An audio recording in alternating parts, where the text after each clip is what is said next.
하나님을 찬송하리로다. 그가 내 기도를 물리치지 아니하시고 그의 인자하심을 내게서 거두지도 아니하셨도다.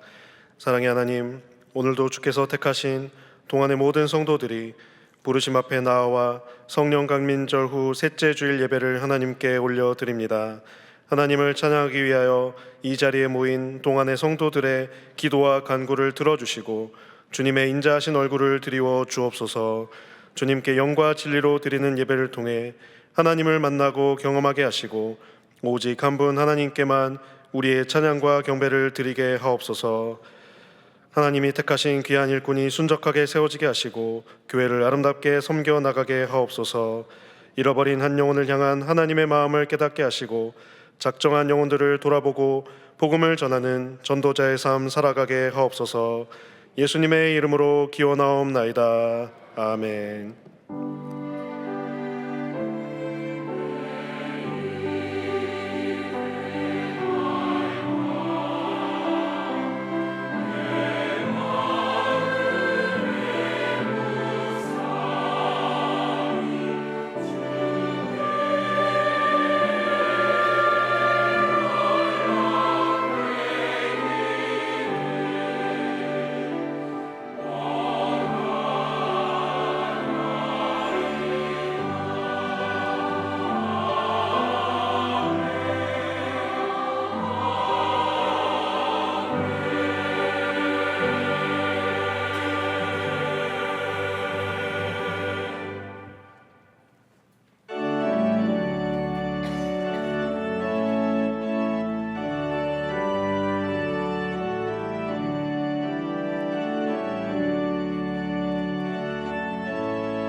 지난 한 주간 우리의 삶을 돌아보며 침묵으로 참회의 기도를 드리겠습니다.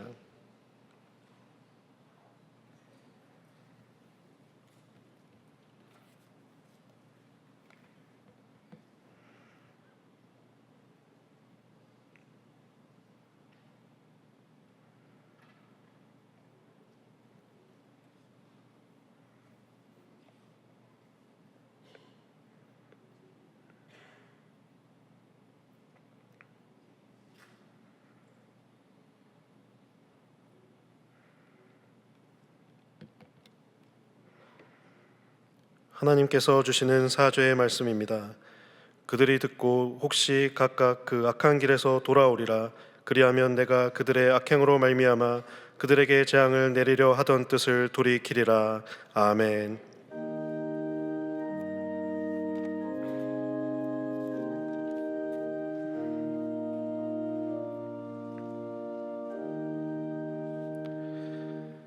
나는 전능하신 아버지 하나님 천지의 창조주를 믿습니다. 나는 그의 유일하신 아들 우리 주 예수 그리스도를 믿습니다. 그는 성령으로 잉태되어 동정녀 마리아에게서 나시고 본디오 빌라도에게 고난을 받아 십자가에 못 박혀 죽으시고 장사된 지 사흘 만에 죽은 자 가운데서 다시 살아나셨으며 하늘에 오르시어 전능하신 아버지 하나님 우편에 앉아 계시다가 거기로부터 살아있는 자와 죽은 자를 심판하러 오십니다. 나는 성령을 믿으며 거룩한 공교회와 성도의 교제와 죄를 용서받는 것과 몸의 부활과 영생을 믿습니다. 아멘.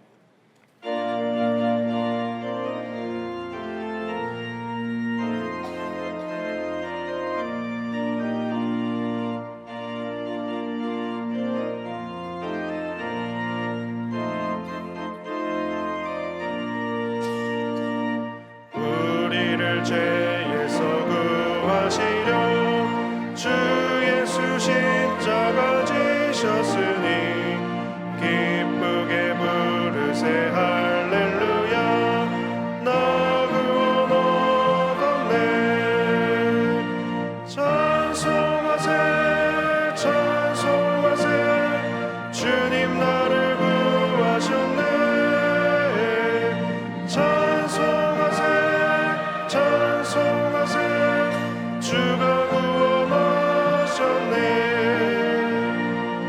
우리를 주께서 구했으니 이전에 행하던 악한 일과 주하고 더러운 모든 죄를 온전히 버렸네. 찬송하세 주님 나를 구하셨네. 찬송하세 주가 구원하셨네. 나 지금 죄에서 사함받아 거룩한 백성이 되었으니 이 육신 장막을 벗을 때도 겁날 것 없겠네. 찬송하세 주님 나를 구하셨네. 찬송하세 주가 구원하셨네. 우리가 이 세상 떠날 때에 예수의 손목을 굳게 잡고 영원히 즐거운 천국에서 주와 함께 살겠네. 찬송하세 주님 나를 구하셨네. 찬송하세 주가 구원하셨네.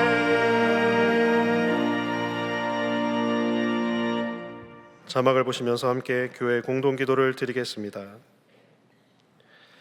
우리를 긍휼히 여기시는 하나님, 지국에서 사역하시는 최반석 최생명 선교사님의 소수민족 사역과 난민학교 사역에 은혜를 주셔서 그곳에서 그리스도의 복음이 전해지고 믿음이 성장하게 하옵소서.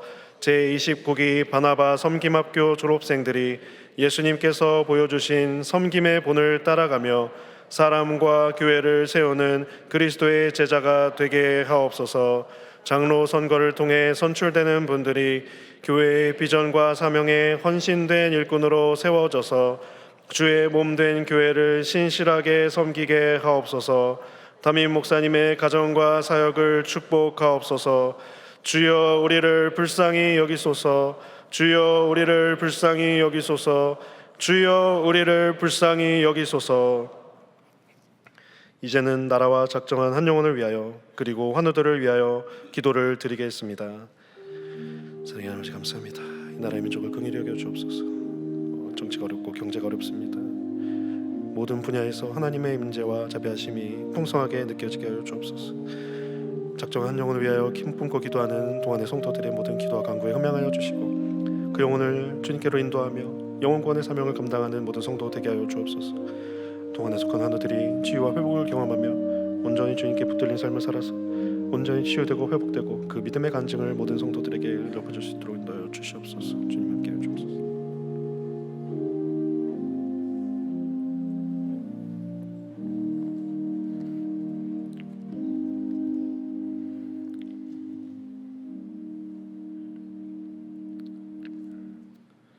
자비하신 하나님 감사합니다. 지나간 한 주를 인도하시고 보호하신 하나님의 한없는 사랑과 신실하심에 감사드립니다. 6월의 마지막 주일에 구속함을 입은 자녀들이 주의 은혜에 감사하며 마음을 구별하고 시간을 구별하여 영과 진리로 예배를 드리오니 우리의 예배를 받아 주옵시고 은혜의 보좌 앞에 나온 주의 자녀들에게 하늘문을 여시고 풍성한 은혜와 긍휼을 베풀어 주시옵소서. 하나님, 우리가 살고 있는 세상의 분쟁과 전쟁이 끊일 날이 없습니다. 자국의 이익을 앞세운 무역 분쟁과 자원 분쟁은 심화되고 있으며 이미 전쟁과 내란에 휩싸인 나라들도 있어 온 세상이 전란의 소용돌이 속으로 들어갈 것 같은 두려움이 커지고 있습니다. 열방 사이를 판단하시는 하나님, 칼을 쳐서 보습을 만들고 창을 쳐서 낫을 만들듯이 이 나라와 저 나라가 다시는 서로 치지 아니하며 다시는 전쟁을 연습하지 않도록 판결하여 주시옵소서. 이 어려운 시기에 세워진 이 나라의 위정자들이 하나님을 두려워하며 나라를 사랑하고 백성을 섬기는 지혜로운 자들이 되게 하셔서 분열과 갈등으로 치닫는 나라 안팎의 어려운 상황을 잘 헤쳐나갈 수 있도록 인도하여 주시옵소서. 그리하여 하나님이 없다는 인본주의에 물들어버린 이 나라에 하늘나라의 가치관과 성경적 가치관이 다시 서게 하시며 하나님의 통치가 이루어지는 역사가 일어나게 하시고 예나 지금이나 강대국의 틈바구니에서 위태로운 줄다리기를 해야 하는 분단 상태의 이 땅이 하나님의 선한 손의 도우심과 보호하심을 있는 은혜를 얻게 하여 주시옵소서. 한 영혼을 사랑하시는 주님, 시간이 살같이 흘러 송구영신 예배에 작정한 한 영혼을 품은 지가 어느덧 반년이 지나가고 있는데 저희들은 연약하여 처음 가졌던 마음의 결심과 기도가 흐려지고 있습니다. 아버지, 저희들에게 구원의 즐거움을 다시 회복시키시고 한 영혼을 위한 기도를 다시 붙들게 하셔서 동안교회와 성도가 구원의 아름다운 열매를 맺어가는 기쁨을 누리게 하여 주시고 말씀과 기도로 불길 같은 성령 안에서 날마다 영적인 성장을 이루어가는 가운데 이 지역을 밝히고 시대를 깨우며 나라를 살리는 일에 귀하게 쓰임받는 교회가 되게 하여 주시옵소서. 큐티 특별 새벽기도회를 은혜 중에 마치게 하시고 우리를 불쌍히 여기시는 하나님의 위로를 받게 하신 은혜에 감사드립니다. 이제 이 여름에 안미 태극을 시작으로 4개 팀의 안미 단기 선교 현장 실습과 동안의 청년들이 헌신된 마음으로 계획하는 농촌 선교 봉사활동이 준비되고 있으며 영어부와 새싹부로부터 시작하여 교육부의 여러 수련회도 준비되고 있습니다. 죄인된 우리를 내 백성이라 칭하신 아버지의 사랑을 전하기 위하여 걸어가는 아름다운 발걸음에 하나님의 나라가 확정되는 안미 사역과 청년 사역이 되게 하여 주시고 우리의 자녀들이 어려서부터 성경을 배워 구원에 이르는 지혜를 얻으며 세상이 감당하지 못할 믿음의 거인으로 자라나 이 세상을 변화시키는 인물들이 되는 은혜를 내려 주시옵소서. 구하옵기는 이 모든 여름 사역들이 무엇보다 기도로 준비되게 하여 주시고 어둠의 세력이 틈타지 않게 하여 주시옵고 참여하는 모든 지체들의 건강과 안전을 지켜 주시옵소서. 지난주에 이어 오늘도 진행되는 2차 장로 선거에도 함께 하셔서 악한 세력이 틈타지 못하도록 주님 친히 개입하여 주시고 하나님의 마음에 합한 그리스도의 일꾼들이 세워지게 하셔서 선거를 통하여 동안교회가 더욱 든든히 서가는 은혜를 누리게 하여 주시옵소서. 우리의 연약함 속에 함께 하시는 주님, 원치 않는 병마로 인하여 육신이 무너지고 마음이 무너진 자녀들을 잊지 않으시고 기억하여 주시며 인생의 무거운 짐에 매여 주님을 바라보는 자녀들을 한없는 사랑으로 품어주시니 감사합니다. 이 시간 저들이 아버지의 사랑과 능한 손을 의지하여 간절히 부르짖사오니 치유하시며 회복시키시는 주님의 손길을 느끼게 하여 주시고, 지금 겪고 있는 이 아픔과 어려움이 훗날 그것은 은혜의 연단이었노라고 평생 증거할 믿음의 증거로 변화되는 은혜를 허락하여 주시옵소서. 오늘도 단위에 세우신 김영진 목사님께 영과 육을 강건하게 하시고 성령의 충만으로 채워주시며 말씀과 기도의 아버지의 능력이 함께 하셔서 주님 맡기신 사역들을 능히 감당하게 하여 주시옵소서. 목사님을 통하여 말씀이 선포될 때 듣는 귀와 깨닫는 마음을 열어주셔서 위기를 이기고 죄를 이기며 세상을 이기는 하늘의 신령한 지혜로 무정한 주의 병사가 되어 나아가는 은혜를 누리게 하여 주시옵소서. 시온 찬양대와 오케스트라의 아름다운 찬양을 기뻐 받으시고 주의 정 곳곳에서 충성된 섬김을 감당하는 봉사자들을 기억하셔서 주님의 큰 위로와 평강으로 덮어 주시옵소서. 지금도 살아계셔서 끊임없는 사랑으로 우리를 치유하시고 회복시키시는 예수님의 이름으로 기도드립니다. 아멘.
하나님, 세상 속에서 한 주일 동안 저희들과 동행하시다가 복된 예배 시간에 저희들을 불러주셔서 하나님, 우리가 하나님 보좌 앞에 나갈 수 있도록 보혈에 피어지하여 하나님 예수 그리스도의 사랑으로 이 자리에 섰사오니 주님 이 자리 친히 임재하시고 우리를 부르신 부르심의 뜻을 깨닫게 하여 주실 뿐 아니라 오늘 예배를 통해서 주께서 우리에게 부어주시기를 원하시는 주님의 은혜를 누리는 저희들 될 수 있도록 하나님 함께하여 주시옵소서.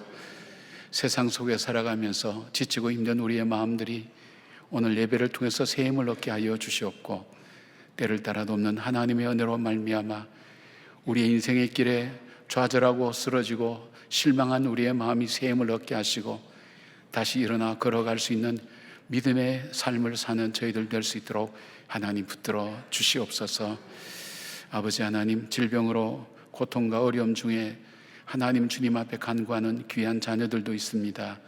아버지, 이분들의 기도와 간구를 들으시사 질병에서 노임받게 하여 주시고 깨끗함을 얻게 하여 주셔서 주님 전에서 함께 예배드림의 기쁨을 나눌 수 있도록 하나님 붙들어 주시기를 원합니다. 또 억울하고 힘들고 어떻게 해야 될지 알지 못하는 상황에서 아무런 도움과 하나님 힘도 얻지 못하는 연약한 주님의 자녀들 위에도 아버지 긍휼과 자비의 손길을 베푸시사 저들이 다시 회복되게 하시고 다시는 하나님 그 어려움의 속박 속에 들어가지 않도록 지혜와 능력과 믿음을 허락해 주시고 하나님 담대하게 믿음으로 걸어가는 주의 은혜가 가득할 수 있도록 함께하여 주시옵소서. 아버지 하나님, 이제 6월 달을 보내고 7월을 맞이합니다. 이제 이 해의 하나님 후반부에도 하나님께서 함께 해주셔서 2025년을 은혜 가운데 잘 지내게 하시고 우리의 인생이 낭비되지 않게 하시고 허비되지 않게 하여 주시오며 주님 앞에 더욱더 복되며 아름다우며 천국의 상급을 쌓아갈 수 있는 그런 시간들이 되게 하여 주시옵소서. 우리 가운데 함께 하시는 예수님 이름으로 기도드리옵나이다. 아멘.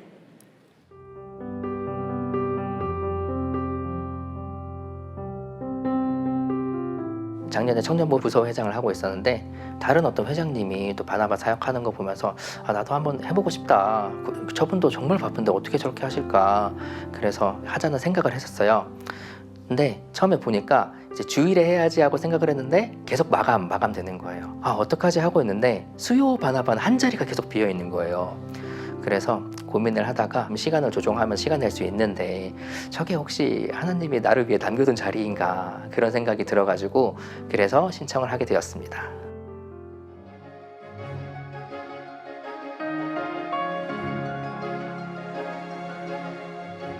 청년부에 꽤 오래 있었고 대학부에도 있었는데 청년부 대학부 활동을 하면은 정말 집사님이랑 만날 기회가 정말 없어요. 이제 테이블에 앉아서 함께 나누고 기도하는 시간인데 같이 일을 하고 땀 흘리고 그러면서 하하호호 얘기를 하면서 서로의 삶을 물어보고 기도 제목 나누고 이야기를 하니까 정말 그 전우회라고 할까? 그런 것도 생기면서 더 친해지는 것 같아요. 그러니까 그 전에는 집사님과 청년 이렇게 좀 거리 있는 사이에서 만났다면 지금은 그냥 정말 같이 일하는 동료, 친구 같은 그런 관계로 만나게 되면서 함께 공동체를 만들어 나간다는 게 저한테 크게 와닿았던 것 같습니다.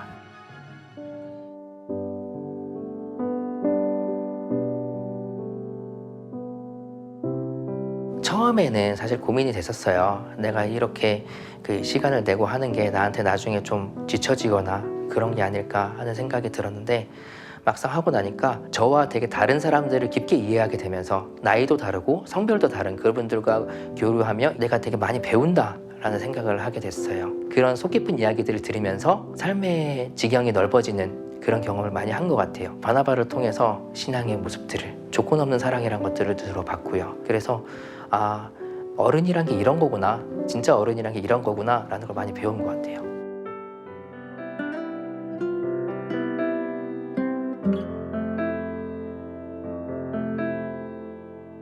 많이 집사님들이 저를 되게 사랑해 주시고 참 배려해 주시고 이야기해 주시고 응원하고 힘내라 라는 그런 것들을 많이 듣다 보니까 제가 뭐 사업 계획서를 쓰거나 뭐 여러 가지 활동을 하면서도 갑자기 생각이 나요.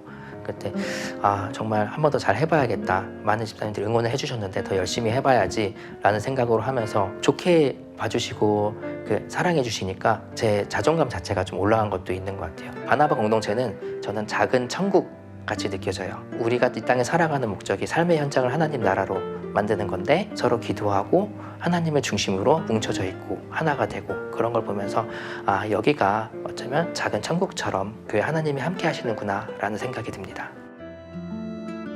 서로 성별도 다르고 세대도 다르고 여러 가지 다르지만 함께 일이라는 걸 통해서 하나가 되는 공동체를 느낄 수가 있어요. 처음에는 그 중심에 일이 있었지만 나중에는 그 안에서 공동체가 중심이 되는 그런 경험을 할 수 있어서 추천드리고요. 청년들만이 아니라 교회에서 다른 성별, 다른 세대와 한번 소통해보고 싶다.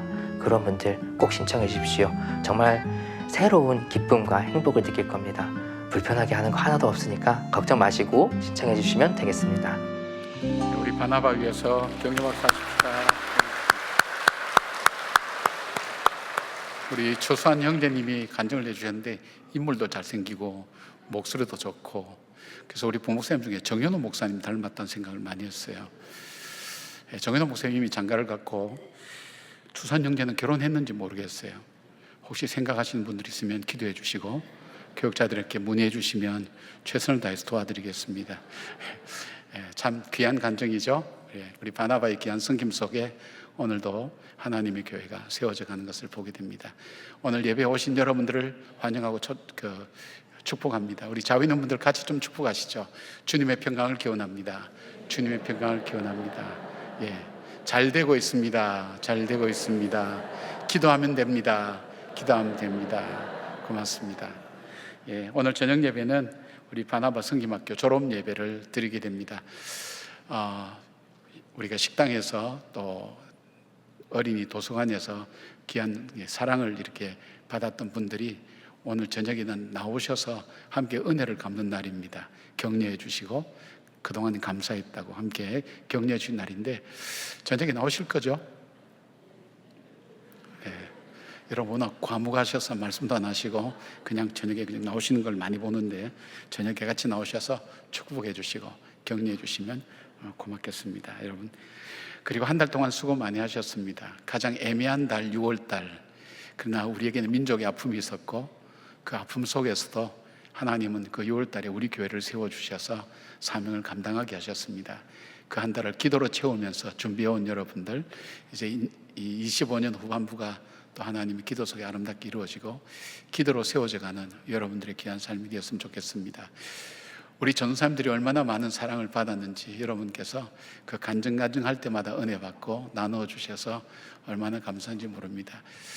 기도하는 공동체에 속했다는 것 참 복되고 아름다운 일입니다. 수고 많이 하셨고요. 또 여러분 통해서 이 나라가 또 여러분의 가정이 하나님의 은혜 가운데 더욱더 풍성해지려고 믿습니다. 그레이스 타임이 있는데 4일간 주어지게 됩니다. 일주일에 하루씩 해서. 그래서 월화수목까지 혹시 결석하신 분이 있으면 참석하셔서 개근하실 수 있도록 그렇게 해주시기를 바랍니다. 7월 동안 큐티진이 발행되었습니다. 우리 교회 소식과 더불어서 말씀 묵상을 함께 나눌 수 있는 책입니다. 여러분 보셔서 뒤편에 가시면 있습니다. 1,000원 이상의 후원금으로 계속 발행되는 것 여러분 기억해 주시기 바랍니다. 지금 장로 투표가 계속되고 있는데요. 지난주일 여러분들이 투표를 참 열심히 해주시고 잘해 주셨다는 것을 개표를 하면서 알게 됐어요. 근데 조금 이제 부족한 것이 있었어요. 우리가 10분을 세우기로 하고 18분을 공천해 드렸는데 한 번밖에 안 됐어요. 그러니까 이만한 기도와 수고하고 애쓰고 또 장로님들이 좀 숫자가 조금 있어야 저희 교회 장로님들은 목양을 하시기 때문에 바쁘세요. 바쁘시고 또 열심히 섬겨주세요. 숫자가 조금 더 필요합니다. 그래서 여러분 지금 이렇게 나와 있는 순서는 우리가 지난주에 했던 그 투표, 득표 수대로 이렇게 순서를 정해놨으니까 여러분 지혜롭게 보셔서 10명 찍으면 안 됩니다. 9명까지만 해야 됩니다. 왜냐하면 한 분이 이미 비택됐기 때문에 9분을 이렇게 찍으셔서 여러분 그 마음을 좀 모아주시길 바랍니다. 그래서 교회 좋은 일꾼이 세워주시고 또 안 되신 분들도 있잖아요. 교회에서 위로도 해주시고 또 함께 격려하면서 오히려 신앙이 더 도약의 계기가 될 수 있도록 여러분께서 함께 격려해 주시고 또 함께 위로해 주시고 함께 참여해 주시면 고맙겠습니다. 여러분께서 투표를 꼭 하시고 그렇게 가시면 좋겠습니다. 그리고 오늘 저녁 예배 마치고 우리 공동회에 계속 속회가 되어지는 것 여러분께서 기억해 주시기를 부탁드립니다. 킹 오브 킹스라는 영화가 있습니다. 이 영화는 한국 사람이 만들었는데 애니메이션입니다. 그러니까 만화 영화죠. 예수님의 생애를 다루었는데 미국에서 선풍적인 인기를 끌고 있고요. 각 가정의 그 부모님들이 보고 함께 눈물을 흘리고 또 감동을 받는 그런 유명한 영화가 되어 있습니다. 저희 나라에서는 7월 달에 개봉이 되는데 저희 교회도 우리 성도님들이 좀 보았으면 좋겠다 생각해서 의논을 했는데요. 교육부 중심으로 생각을 좀 했습니다. 그러니까 자녀들이 어린아이든지 또 어른이든지 어린아이가 있는 중고등부나 어린아이가 있는 그 가정에 그 가정이 제가 이거 선별해서 하려니까 말이 잘 안 나와가지고 그 가정이 다른 믿지 않는 가정을 초청해서 참여할 때에 무료로 볼 수 있도록 저희들이 극장을 대관을 합니다. 대관 날짜와 시간은 보통 이렇게 11시와 2시 정도 그렇게 정했는데 주일날요 다 참석하실 수 있도록 밑에 가면 포스터에 그 시간이 나와 있습니다. 여러분께서 보시고 또 여러분 중에 가능한 분은 이 주보에 QR코드가 나와 있으니까 QR코드를 사용하셔서 신청하셔도 되고요. 그래서 여러분께서 안 믿는 가정의 그 자녀들을 같이 초청할 수 있도록 그렇게 하시면 좋을 것 같습니다. 굉장히 좋은 영화입니다. 또 저는 개인적으로도 보러 가려고 그렇게 생각하고 있습니다. 여러분들도 그렇게 좀 은혜가 넘쳤으면 좋겠다 그런 생각입니다. 나머지 광고는 우리가 영상을 통해서 보고요. 오늘 새로 나온 우리 어린이가 있습니다. 박병혁 안백향 성도님 가정의 둘째입니다. 우리 새별 우리 딸인데 새별에서 둘째 박세울입니다. 박세월 어린이 나와서 함께 우리 기도하겠습니다. 3월 12일 생이니까 이제 몇 개월 됐습니까? 한 3개월 됐죠. 우리 아빠가 안고 난데 우리 세별이는 2살입니다.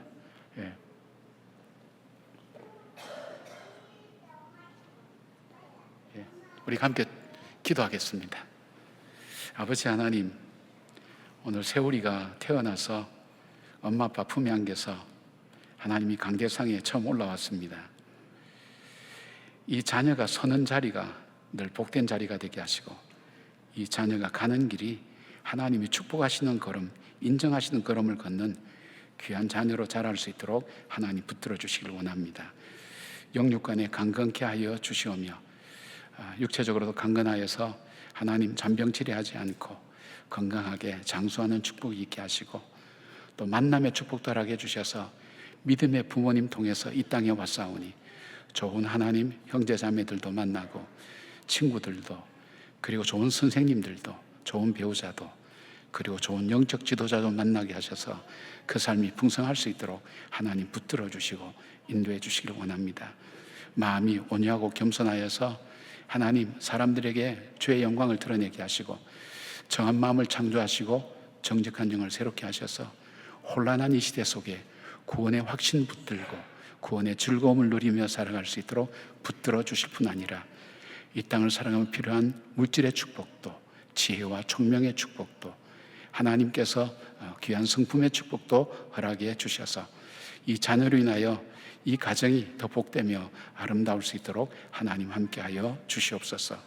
먼저 허락한 우리 세별이도 잘 자라게 하셔서 이 가정의 남매가 자라며 하나님께 영광이 되고 사람들에게 기쁨이 되는 귀한 하나님 우리 남매 되게 하여 주시고, 이 가정에는 이 자녀를 양육하기에 필요한 하나님 믿음의 축복과 물질의 축복도 하나님 때를 따라 공급하여 주시기를 간절히 소원합니다.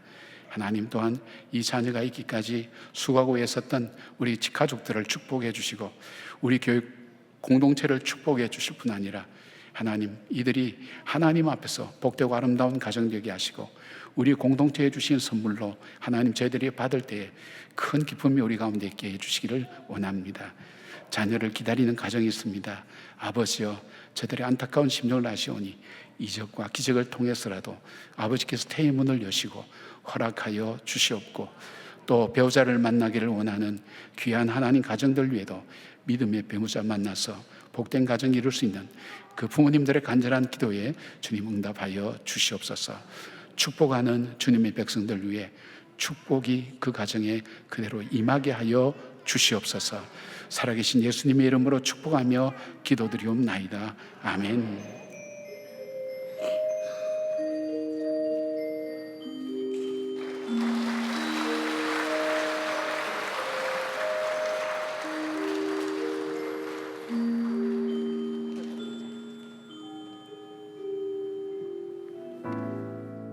의지했던 모든 것 변해가고 억울한 마음은 커져가네. 부끄러움 없이 살고 싶은 마음 주님 아시네.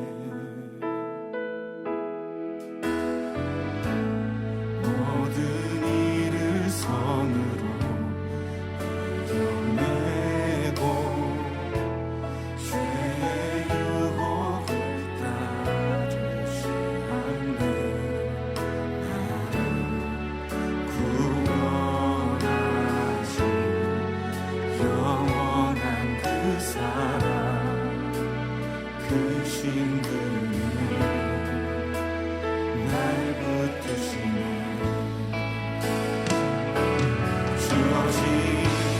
내 삶이 작게만 보여도 선하신 주 나를 이끄신 번에 중심을 보시는 주님만 따르네. 날 택하신 주만 의지해.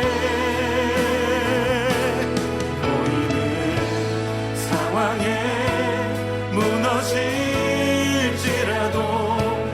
예수는 여기 나를 붙드네. 보이지 않아도 주님만 따르네. 내 평생 주님을 노래하리라.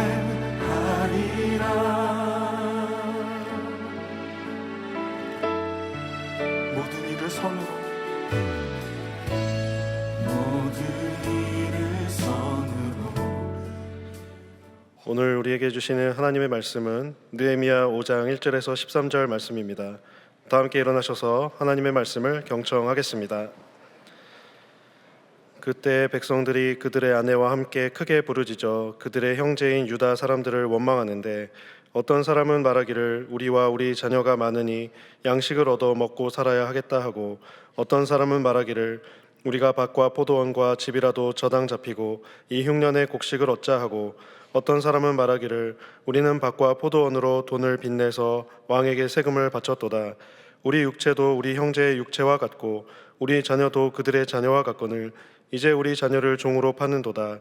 우리 딸 중에 벌써 종된 자가 있고 우리의 밭과 포도원이 이미 남의 것이 되었으나 우리에게는 아무런 힘이 없도다 하더라. 내가 백성의 부르짖음과 이런 말을 듣고 크게 노하였으나 깊이 생각하고 귀족들과 민장들을 꾸짖어 그들에게 이르기를 너희가 각기 형제에게 높은 이자를 취하는도다 하고 대회를 열고 그들을 쳐서 그들에게 이르기를 우리는 이방인의 손에 팔린 우리 형제 유다 사람들을 우리의 힘을 다하여 도로 찾았거늘 너희는 너희 형제를 팔고자 하느냐? 더구나 우리의 손에 팔리게 하겠느냐 하매 그들이 잠잠하여 말이 없기로 내가 또 이르기를 너희의 소행이 좋지 못하도다. 우리의 대적 이방 사람의 비방을 생각하고 우리 하나님을 경외하는 가운데 행할 것이 아니냐. 나와 내 형제와 종자들도 역시 돈과 양식을 백성에게 구워 주었거니와 우리가 그 이자 받기를 그치자.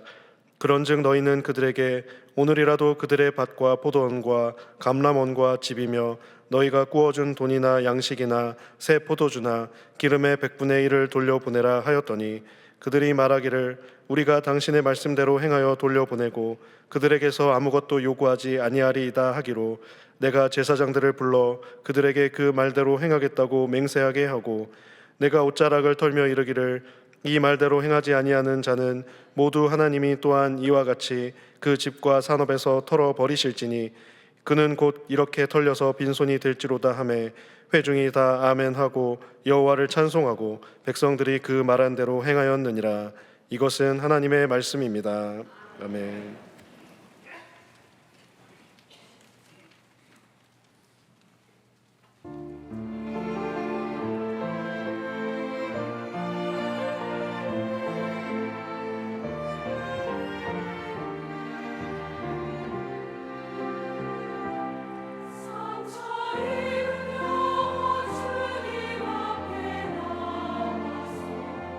주님 앞에 무릎 꿇고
아멘.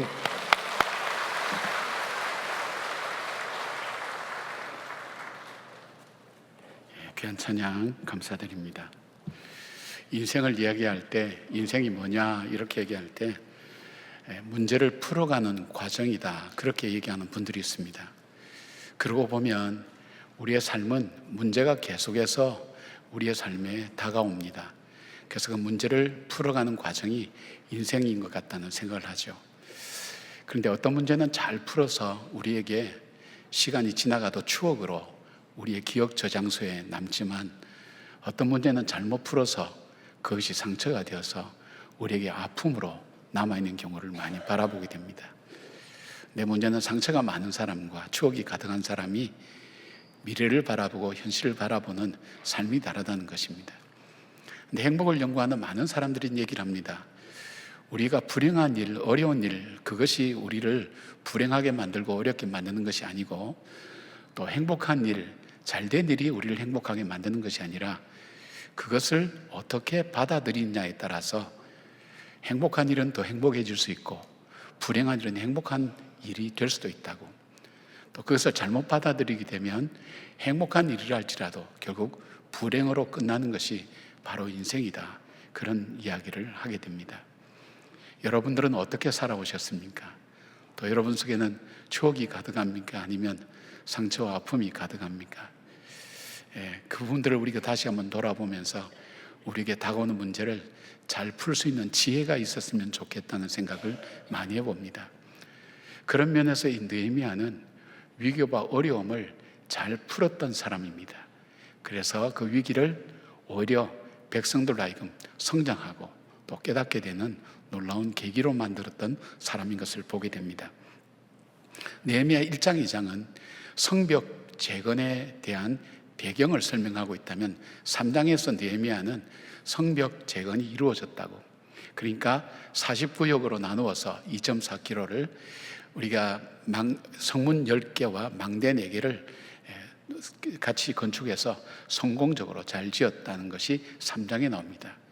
그리고 4장부터 6장까지는 비망록처럼 성벽을 지을 때, 그 성을 지을 때에 어떤 어려움들이 있었는가 하는 것을 기록하고 있습니다. 지난주에 말씀 나눈 것처럼 4장에서는 이 적들, 주변에 있는 이 적들이 산발락과 도비아와 게셈이라는 사람들, 이 사람들을 중심으로 성벽이 재건되지 못하도록 끊임없이 회방하면서 심리적인 전술을 펴게 되죠. 여우가 올라가도 성은 무너진다는 둥, 너희들이 하루아침에 재건하려고 하느냐, 너희들은 원래 포로 출신이 아니냐, 그리고 노예 출신이 아니냐, 자존심을 건들고 마음을 상하게 하는 것으로 백성들로 하여금 성을 쌓지 못하도록 만드는 심리전도 펼치고, 구체적으로 우리가 쳐들어가서 너희들을 다 죽이겠다 하는 협박을 10번 이상이나 이스라엘 백성이 듣도록 만들면서 두려워서 성을 쌓지 못하도록 만들었지만, 이것을 잘 극복해내어서 한 손에는 우리가 일할 수 있는 도구를 가지고 한 손은 무기를 가지고 하면서 경계하면서 성벽을 잘 쌓았다는 얘기를 하고 있고, 오늘 5장에 나오는 문제는 뭐냐면 정말 심각한 문제를 만났습니다. 이거는 외부의 적은 그냥 막으면 되지만은 내부의 적은 막을 수 있는 방법이 없습니다. 이 문제를 풀지 못하면 쉽게 무너집니다. 로마의 멸망사, 1000년 동안 이어오던 그 로마가 망하게 된 이유를 역사학자들이 여러 가지 분석하는데 크게 하면 5가지로 얘기하는 그 중에도 대부분 내부 분열의 문제, 내부의 문제로 인해서 망했다고 그렇게 역사가들은 이야기합니다. 그러니까 내부의 문제는 굉장히 심각한 겁니다. 그러니까 이 느헤미야가 받아들일 때 이 문제를 심각하게 받아들인 거예요. 어떻게 해야 될까? 여러분, 우리도 인생을 살다 보면 내가 감당하지 못하는 일을 만날 때가 있어요. 내가 노력하고 애써도 내 능력으로 도무지 해결되지 못하는 문제 앞에 우리는 위기의식을 느낍니다. 그때 우리에게는 참 우리에게 지혜가 있다면, 이 어려움을 헤쳐나가는 지혜가 있다면 얼마나 좋을까 하는 생각을 많이 하면서 살아갑니다. 그런 분이 계시다면 오늘 느헤미야를 통해서 느헤미야는 이 문제를 어떻게 풀어갔을까, 자기의 위기와 어려움 앞에, 공동체의 위기 앞에 이 문제를 어떻게 풀어갔는지를 잘 살펴보시면서 하나님의 지혜로 살았던 이 느헤미야의 지혜가 바로 오늘 우리가 함께 살펴보고 우리가 함께 나누는 그런 하나님의 지혜가 되기를 주님의 이름으로 축복합니다. 자, 문제가 일어났을 때 느헤미야는 첫 번째로 문제의 본질을 찾았습니다. 6절 7절 앞부분에 이렇게 나옵니다. 내가 백성의 부르짖음과 이런 말을 듣고 크게 노하였으나 깊이 생각하고 라고 말씀하고 있습니다. 여기 크게 노하였다라는 말은 백성의 부르짖음이 단순한 부르짖음이 아니라 성벽 건축 자체가 불가능할 만큼 심한 분노와 부르짖음이 이 백성들 속에 있었다는 것을 보여주고 있습니다. 느헤미야도 그래서 분노했다는 것을 볼 수 있는데, 여기에 이 느헤미야는 이 분노의 감정에 자신을 맡기지 않았습니다. 우리는 화가 나면 그 화의 감정에 우리 자신을 맡기는데, 느헤미야는 깊이 생각하면서 이 문제를 신중하게 고민했습니다. 현실에 따라가지 않고 감정에 따라가지 않고 이 문제를 깊게 생각했다는 것, 느헤미야가 깊게 생각했다는 것은 주로 기도하는 것에서 볼 수 있죠. 개역 한글 성경에는 중심에 계획했다 이렇게 번역했습니다. 그러니까 단순히 드러난 일을 보는 것이 아니라 드러난 일 이면 속에 있는 이 문제가 어디서부터 시작되었는가, 이 본질이 무엇인가를 생각했다는 겁니다. 표면적 이유는 크게 세 가지였습니다. 첫째는 그 해에 흉년이 들어서 농사가 제대로 되지 않았기 때문에 수확할 것이 없어서 백성들이 먹고 살 방법이 없었습니다. 부족했습니다. 두 번째는 유다가 페르시아의 식민지였기 때문에 왕에게 바치는 세금이 과도했다는 것입니다. 그러니까 이 세금을 내기 위해서 집도 포도원도 여러 가지 자기 밭도 저당 잡혀서 이 세금을 낼 수밖에 없을 정도로 과도한 세금이었다는 것. 그리고 세 번째가 어렵고 힘든 상황에서 부자들과 관리들이 고리대금업을 하면서 백성들의 돈을 착취했던 것입니다. 첫 번째, 두 번째는 어쩔 수 없다고 생각해도 세 번째가 문제라는 것을 발견했습니다. 밭과 포도원과 집도 다 저당 잡혔고 그것도 부족해서 돈을 빌려서 먹을 것을 구해서 살았는데 빌린 돈을 갚지 못해서 이미 이 부동산은 다 넘어갔고 이제는 자식까지 팔아서 저당 잡혀서 먹고 살아야 될 그 상황 속에까지 이르게 된 것입니다. 그러니까 극단적인 상황까지 이르게 된 거죠.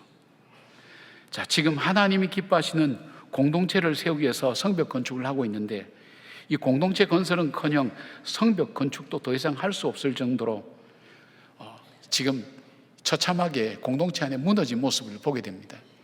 이들의 관행과 습관, 살아온 삶. 느헤미야는 이 예루살렘에 온 지 얼마 되지 않기 때문에 어떤 문제가 이 안에 도사라고 있는지 잘 몰랐어요. 표면적으로 드러난 이 문제의 이면 속에 무엇이 있는가 하는 것을 찾아보게 된 겁니다. 하나님 말씀을 통해서 찾아봤겠죠. 에레미야 34장 보면 유다의 마지막 왕 시드기야는 에레미야가 전한 하나님의 말씀을 따라서 모든 백성들이 자기 동족을 노예로 삼은 것을 하나님께 회개하고 모두 자유롭게 해주도록 그렇게 발표를 했습니다.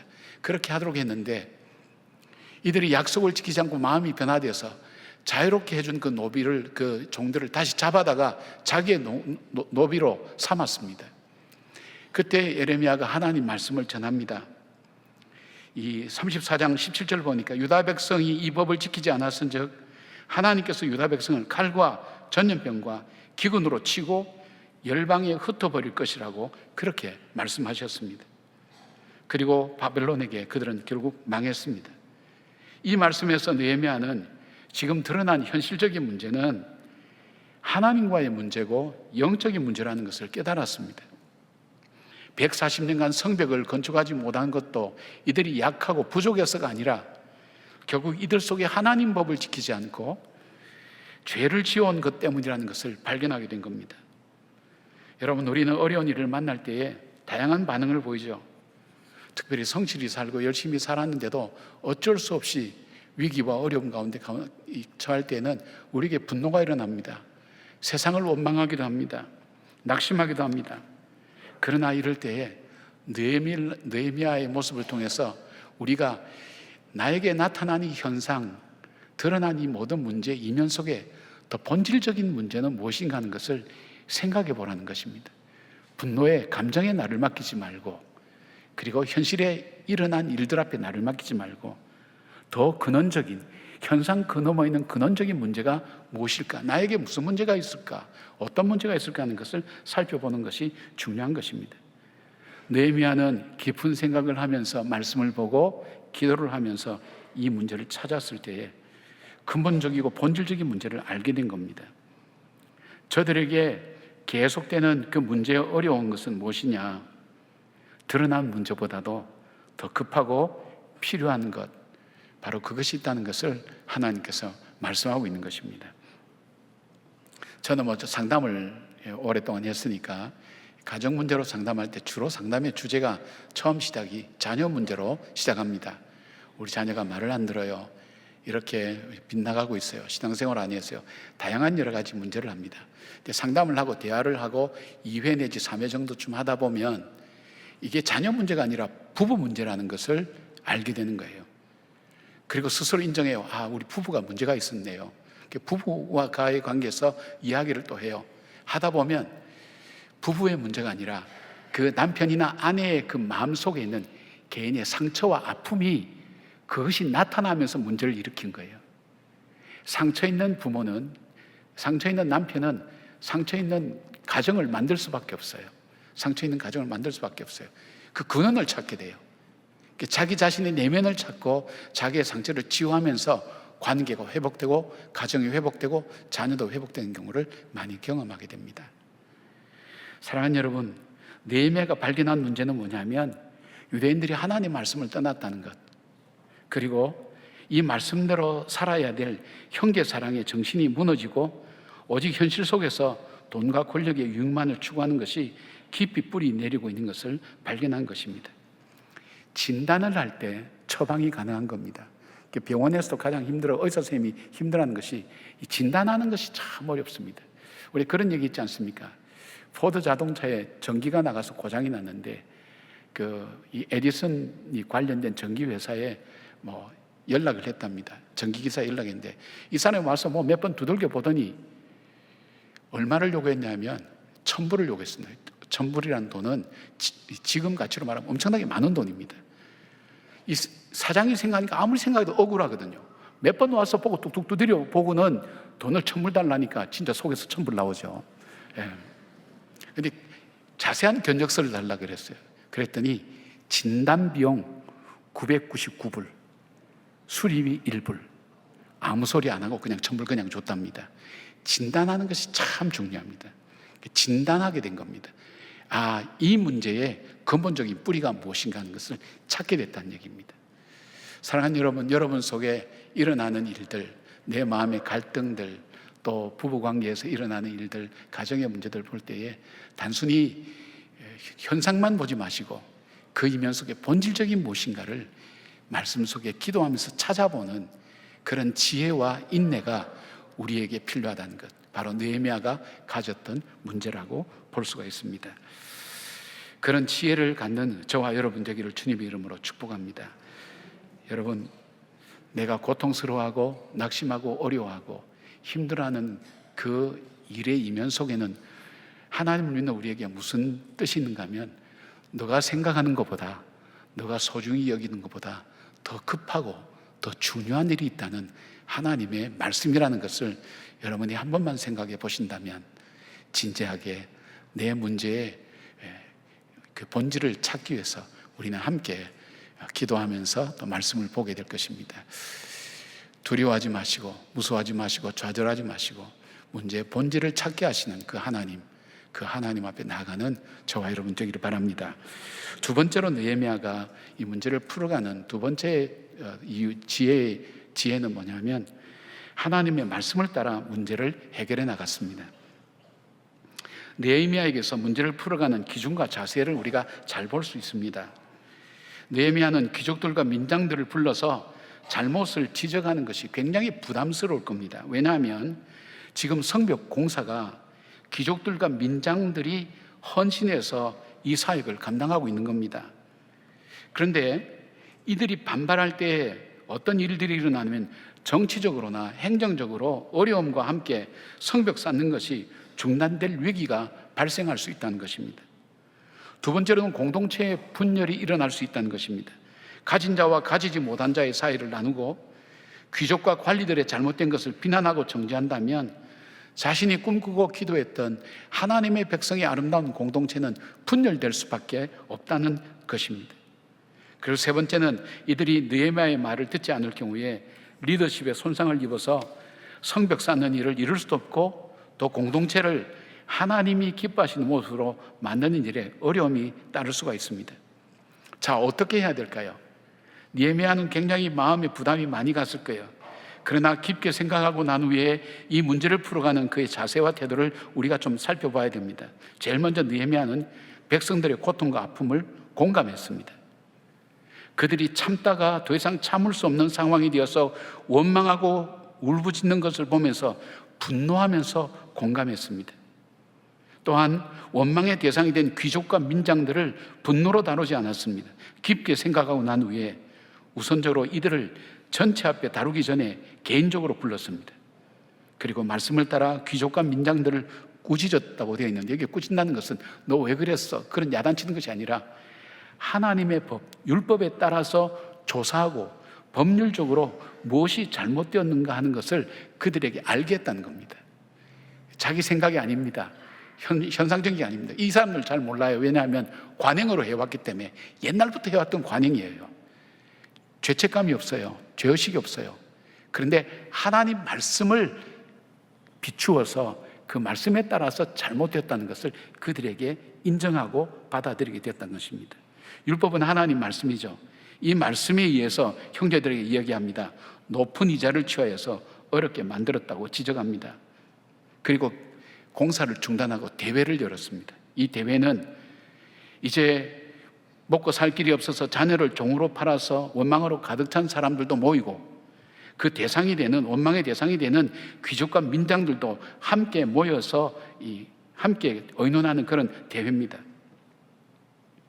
고리대금은 오래전부터 관행처럼 해왔기 때문에 죄의식 없는 그 사람 앞에 율법을 통해서 하나님 백성이 어떻게 살아야 되느냐 하는 것을 일깨워주는 기회로 삼는 것입니다. 출애굽기 22장 25절 보니까 내가 만일 너와 함께한 내 백성 중에서 가난한 자에게 돈을 구워주면 너는 그에게 채권자같이 하지 말며 이자를 받지 말 것이며, 레위기 25장 39절 보니까 너와 함께 있는 내 형제가 가난하게 되어 내게 몸이 팔리거든 너는 그를 종으로 부리지 말고, 레위기 25장 36절부터 37절까지 보니까 너는 그에게 이자를 받지 말고 내 하나님을 경외하여 내 형제로 너와 함께 생활하게 할 것인즉 너는 그에게 이자를 위하여 돈을 구워주지 말고 이익을 위하여 내 양식을 구워주지 말라. 그리고 이어지는 38절에 이렇게 합니다. 나는 너희의 하나님이 되며 또 가나안 땅을 너희에게 주려고 애굽 땅에서 너희를 인도하여 낸 너희의 하나님 여호와이니라. 그렇게 말씀합니다. 쉽게 말씀드리면 이 말씀이 그냥 무슨 말씀이냐, 너희들 원래 노예였어. 근데 그 노예인 너를 내가 애굽에서 해방시킨 거야. 그리고 너희들은 땅이 없는 족속이야. 근데 내가 너를 인도해서 가나안 땅에 땅을 주었어. 모든 것이 내가 준 거야. 바로 그 하나님이 너에게 이렇게 명령한다는 거예요. 이걸 율법이에요. 하나님 말씀이에요. 레위기 25장 47절부터 48절에는 여러분 고엘이라는 제도를 아시지 않습니까? 친족이 종으로 팔릴 때에 자기 일처럼 여기고 대신 물어주고 자유하게 하는 것이 율법에 있죠. 여기 혜택 본 사람이 누굽니까? 룻과 나옴이라는 사람 아닙니까? 이 보아스에 의해서 이 보아스가 고멜이 되어서 고엘이 되어서 기업 물을 자가 되어서 자유하게 되고, 거기에서 결혼하면서 예수님의 조상이 되는 메시아가 탄생하는 그런 역사들이 일어나지 않았습니까? 이 고엘이라는 제도가 있었습니다.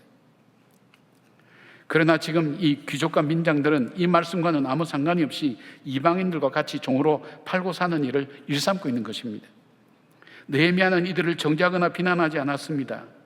이 말씀을 다시 일깨워주면서 본문 9절을 이렇게 말씀합니다. 내가 또 이르기를 너희의 소행이 좋지 못하도다. 우리의 대적 이방 사람의 비방을 생각하고 우리 하나님을 경외하는 가운데 행할 것이 아니냐, 그렇게 말합니다.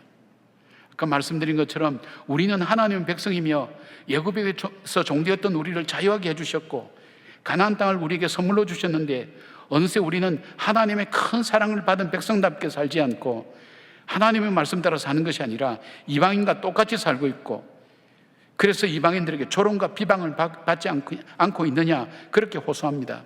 이 히브리어 문장을 보면 명령형이 아닙니다.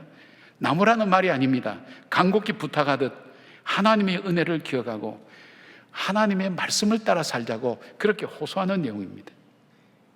그리고 느헤미야는 자신과 형제와 종자들도 역시 돈과 양식을 백성들에게 빌려줬다고 그렇게 얘기합니다. 그러면서 모두가 간행을 따라서 해왔지만 이제 모두 당장 하나님 말씀대로 순종하며 살자고 말합니다. 그들이 말씀에 감동을 받죠. 그대로 하겠다고 회개하며 그들이 순종하겠다고 하자 느헤미야는 제사장 앞에서 맹세하게 하고 이제는 하나님을 경외함으로 살자고 그렇게 말합니다. 13절 보니까 회중이 다 아멘하고 여호와를 찬송하고 백성들이 그 말한 대로 행하였느니라고 말씀합니다. 조롱하거나 그 다음에 분노하거나 정죄하거나 그것이 아니라 하나님 말씀대로 그 기준을 세워서 설명할 때에 원망하던 백성이 원망과 분노를 그치고 아멘합니다. 또한 자기의 재산과 이익을 손해보는 일 앞에서도 귀족들과 민장들이 아멘하고 순종하겠다고 결단합니다. 이것이 바로 말씀의 능력입니다. 여러분, 우리의 견해나 지식은요, 감동과 변화를 주지 못합니다.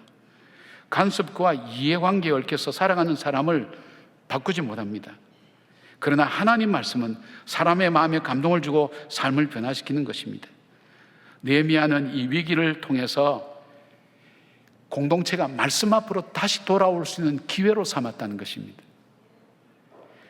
그들을 원망하거나 비난하거나 낙담하지 않고 그리고 그들을 정죄하지 않고 그들로 하여금 하나님 말씀으로 돌아오게 만들고, 분노하고 좌절하고 원망하던 사람도 하나님 말씀 앞에 돌아와서 그 말씀 앞에서 온전히 설 수 있도록 그런 기회로 삼았다는 것입니다. 사랑하는 여러분, 갈등과 위기에 처했을 때 우리는 쉽게 원망하거나 비난하는 걸 잘하게 됩니다. 또 그것이 안 되면 아무 힘이 없다고 얘기할 때는 낙심하게 됩니다. 그러나 우리가 말씀 앞에 서고 곤란하고 어려운 입장이라 할지라도 하나님 말씀을 따라서 그들을 설득하고 하나씩 가르쳐 나갈 때에 말씀의 능력이 사람을 바꾸고 사람의 생각을 바꾸고 마음을 바꾸고 행동을 바꾸는 역사가 일어나는 것을 믿습니다. 그래서 내 의견 가지고 내 견해 가지고, 저도 설교할 때 여러 가지 많은 견해와 생각을 갖고 있지만 이것을 사용하지 않는 이유가 결국 상담을 해보면서 만나면서 해보는 것이 사람은 사람을 변화시킬 수 없습니다. 하나님 말씀 외에는 변화시킬 수 없습니다. 그 말씀을 가지고 여러분도 그 말씀 앞에 순종하고 그 말씀을 가지고 가족들과 함께 나누면서 문제를 풀어가는 지혜가 있는 여러분 되기를 주님 이름으로 축복합니다. 우리는 먼저 예수 그리스도의 십자가로 말미암아 큰 은혜를 입고 살아간다는 것을 기억하면서 그 우리를 위해서 십자가를 지신 그 주님께서 우리에게 말씀하시는 그 음성을 듣고 순종하는 저와 여러분 되기를 바랍니다. 세 번째로 느헤미야는 하나님의 은혜를 구하며 살았습니다. 그의 지혜는 그거였습니다. 19절 보니까 내 하나님이여 내가 이 백성을 위하여 행한 모든 일을 기억하사 내게 은혜를 베푸시옵소서라고 기도하고 있고, 15절 보면 하나님을 경외함으로, 자기는 그렇게 하지 않았다 그랬는데 이 사람은 하나님을 경외하는 그 믿음이 삶 속에서 나타난 겁니다. 오늘 느헤미야는 이 기도를 통해서 단순히 자기를 하나님 은혜를 베풀어 달라는 그 기도가 아니라 하나님의 은혜를 구하는 사람이 어떻게 살아야 하는 것을 이 내용 속에서 잘 보여주고 있습니다. 우리 저와 여러분은 하나님 은혜를 구하지 않습니까? 우리가 은혜 없이는 살아갈 수 없으니까. 그런데 하나님 은혜를 구하면서 하나님의 은혜를 구하는 사람답게 살지 못하는 삶을 살 때가 참 많습니다. 오늘 느헤미야는 어떻게 살았는가? 느헤미야는 단순히 이 일만 가지고 기도한 것이 아니라 자기의 삶에 지금까지 해왔던 기도 중의 내용이 하나님 내게 은혜를 베풀어 주십시오 하는 그 기도였습니다. 지속적으로 기도하고 그 기도를 하는 사람의 삶의 모습이 어떤 것인가 하는 것을 우리에게 오늘 보여주는 것입니다. 먼저 그는 은혜를 구하는 사람의 첫 번째 모습은 긍휼한 마음으로 사람을 대하고 구제하는 삶을 삽니다. 14절부터 16절까지 보면 그는 유다 총독으로 이후에 이곳에 온 이후에 12년 동안 자신이 받아야 할 총독의 녹을 받지 않았고 자기 형제들도 그렇게 했다고 말합니다. 예전의 총독들은 백성들에게 양식과 포도주와 은 40세겔, 이 40세겔은 성인 한 사람의 몸값입니다. 그들에게서 빼앗았고 그들의 종자도 그렇게 백성들을 압제했지만 자신은 하나님을 경외함으로 그렇게 하지 않았다고 고백합니다. 그리고 뒤에 보면 정말 이 백성의 부역이 중하였다 그랬습니다. 무슨 마음입니까? 긍휼한 마음을 갖고 있었습니다. 그리고 그들을 구제하는 마음을 갖고 있었습니다. 자기가 당연히 요구할 총독의 넉을 요구하지 않았다고 그렇게 이야기를 합니다. 고백합니다. 그 이유는 하나님을 경외함으로. 사람들을 볼 때 긍휼의 눈으로 보는 것과 비판의 눈으로 보는 것은 다릅니다. 느헤미야는 긍휼의 눈으로 보고 그들의 아픔도 살피고 그리고 구제하였다고 그렇게 고백합니다. 정말 은혜를 구하는 사람의 첫 번째 삶의 특징은요, 긍휼한 마음과 구제의 삶을 사는 사람입니다. 성경을 보면 굉장히 많이 강조하고 있습니다. 또한 은혜를 구하는 사람의 두 번째 특징은 섬김의 삶을 살아야 되는 것을 보여줍니다. 17절부터 18절까지 매일 유다 사람들과 민장들 150여 명 그리고 이방인들까지도 대접했습니다. 이 하루에 먹는 음식 양이 소 한 마리 잡고 이 양이 굉장히 많습니다. 그럼에도 불구하고 그는 총독의 녹을 받고 하지 않고 자기 사비를 들여서 이들을 대접했습니다. 힘들고 어려운 일을 감당하는 이들을 생각해서 격려하고 섬기는 삶을 살았습니다. 이 모든 것이 바로 하나님께 은혜를 구하는 사람의 삶의 모습입니다. 여러분, 우리는 은혜라고 생각하면 뭔가 갑자기 하늘에서 축복처럼 쏟아지고 하는 그것을 생각하는데 우리의 일상이 축복이죠. 그런데 느헤미야가 받은 일상의 축복을 우리가 한번 더듬어 볼까요?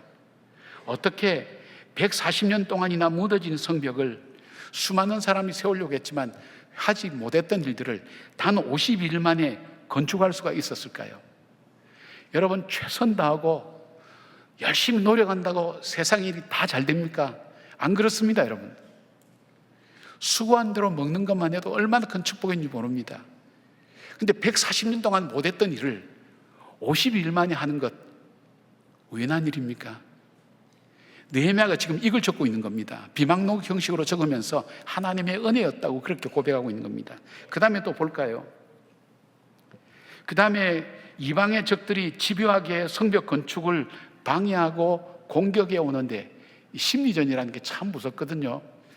근데 그것을 분별해내고 백성들의 마음을 다독거려서 그들에게 흔들리지 않고 성벽을 쌓게 하는 그 일들, 어느새 성벽이 반튼이나 중건되고 끊어졌던 것이 다 이어질 수 있도록 만들 수 있었던 그 이유가 어디 있었을까요?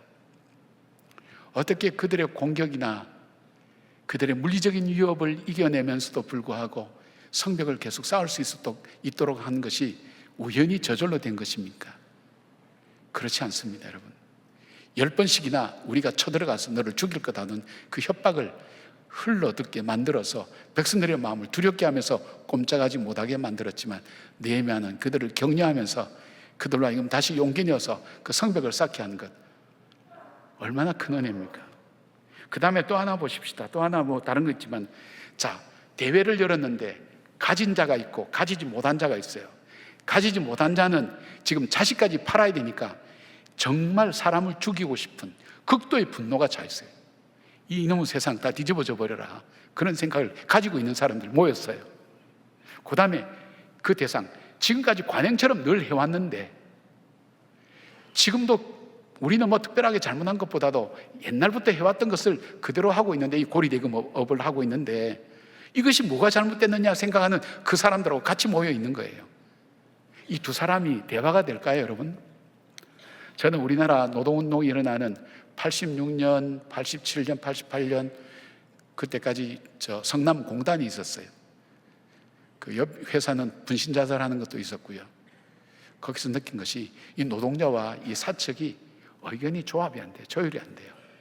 화해시킨다는 게 참 어려워요. 법으로 강제적으로 해도 될까 말까 하는 거예요. 그런데 느헤미야가 설득할 때에 억울하고 분노에 찬 사람들은 그 분노를 가라앉히고 하나님 말씀 앞으로 돌아오게 했고, 그리고 자기가 가진 기득권 다 포기해야 되는 그 사람들도 기득권을 포기하고 하나님 말씀 앞으로 돌아와서 순종하고, 참 놀라운 것은요, 둘 다 아멘 했다 그랬어요. 아멘 했다. 그렇게 되기를 원한다 그랬어요.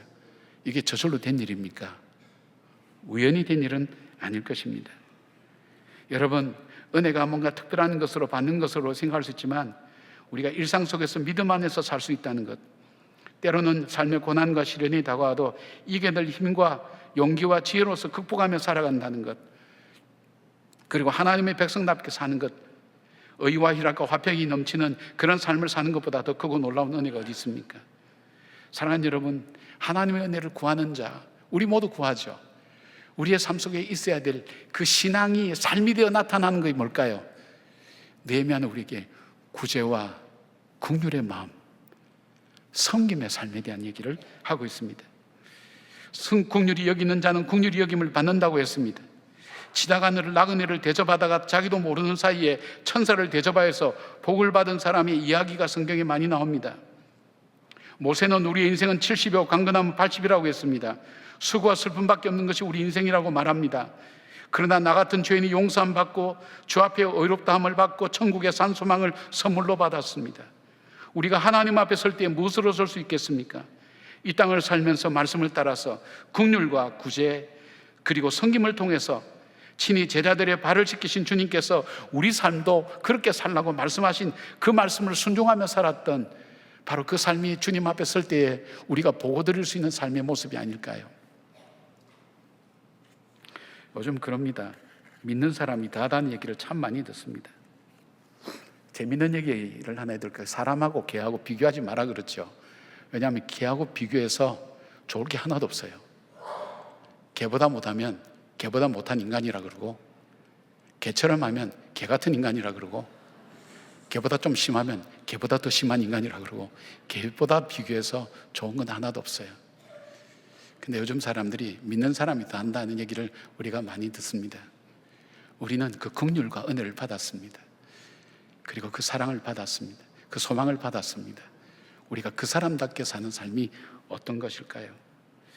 우리 교회는 이제 여러분들이 교회 창립 기념 주일도 전액 헌금하는 걸 외부로 내보내고요, 가난하고 어려운 사람들 위해서 내보내고요, 성탄절 헌금도 그렇게 내보내죠. 그리고 사랑의 쌀도 하죠. 그 다음에 우리가 기쁜 남상도 통해서 하죠. 왜 계속 이걸 하는가 하면, 여러분은 어려운 사람 많으니까 그 사람을 돕고 구제해야 되는구나, 그런 것 때문에 하는 것 아닙니다.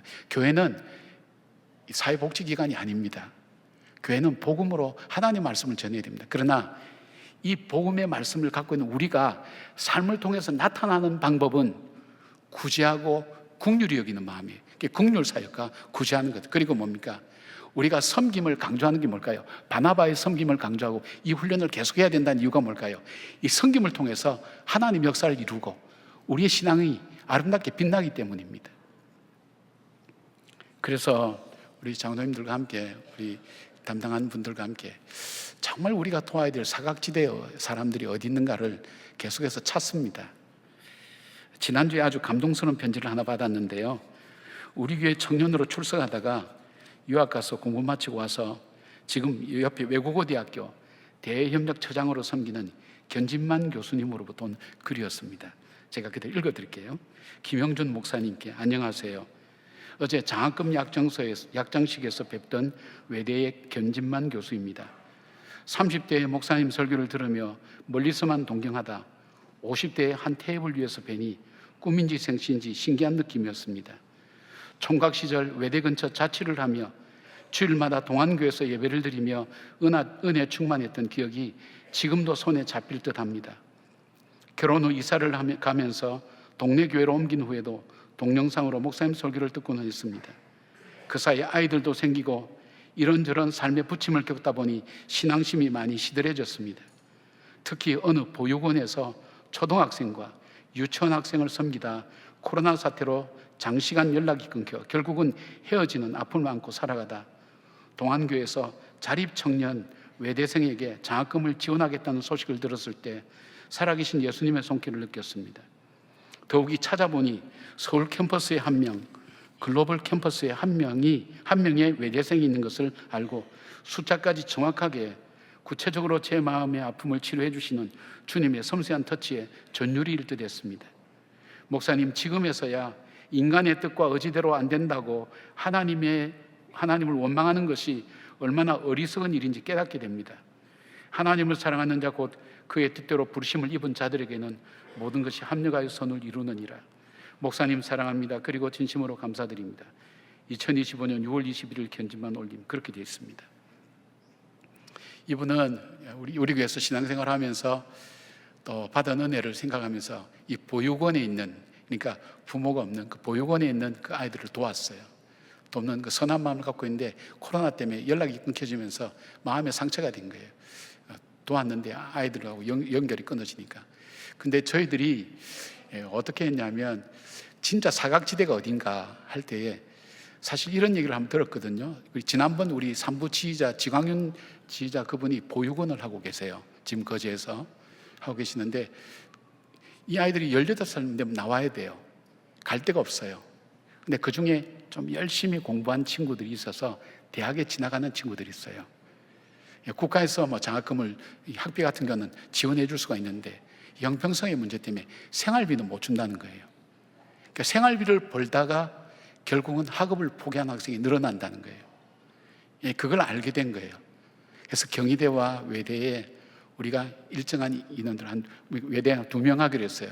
2명 하기로 해서 조인식의 총장님하고 만난 거예요. 거기에 대외협력처장이니까 굉장히 학교에서 책임 있는 자리죠. 그 자리에 있어서 거기서 만난 거예요.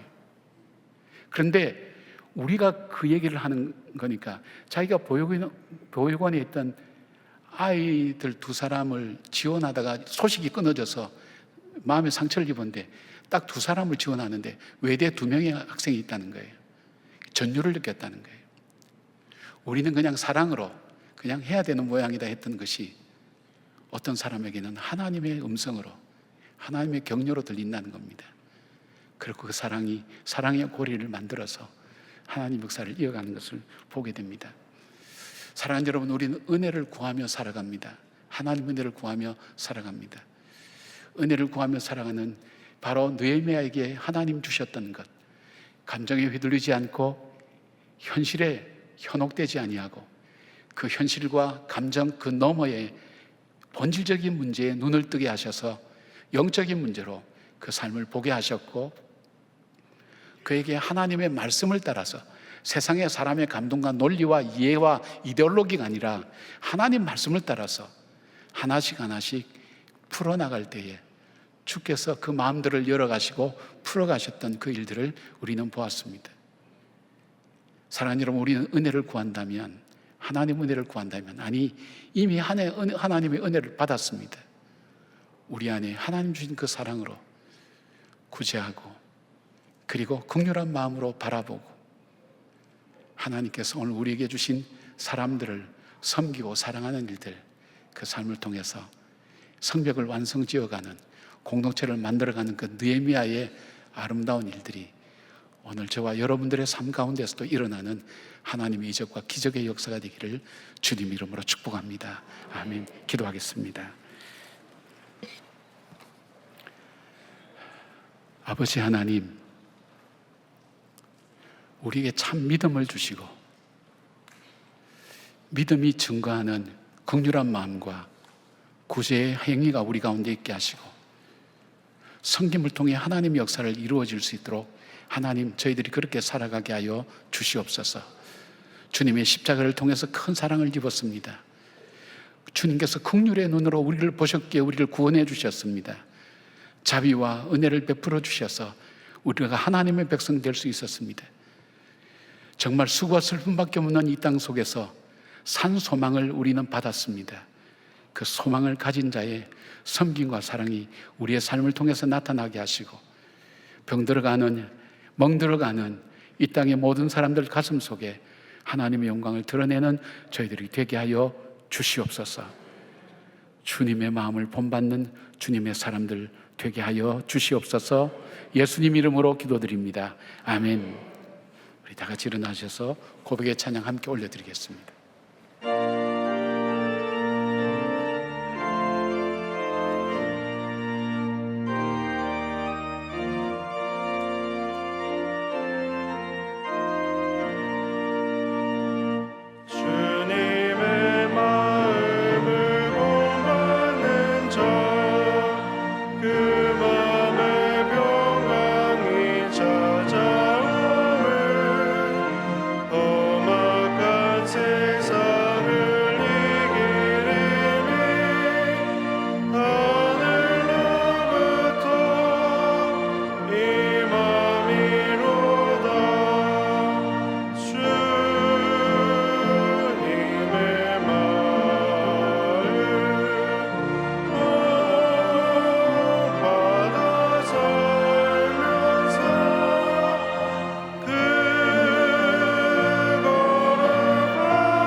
6월 이달의 말씀을 함께 선포하시겠습니다.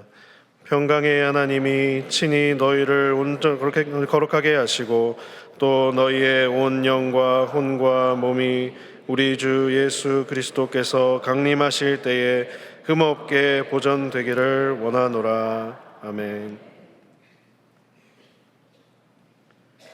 이제는 우리 주 예수 그리스도의 은혜와 우리 하나님의 사랑과 성령님의 감화 감동하심이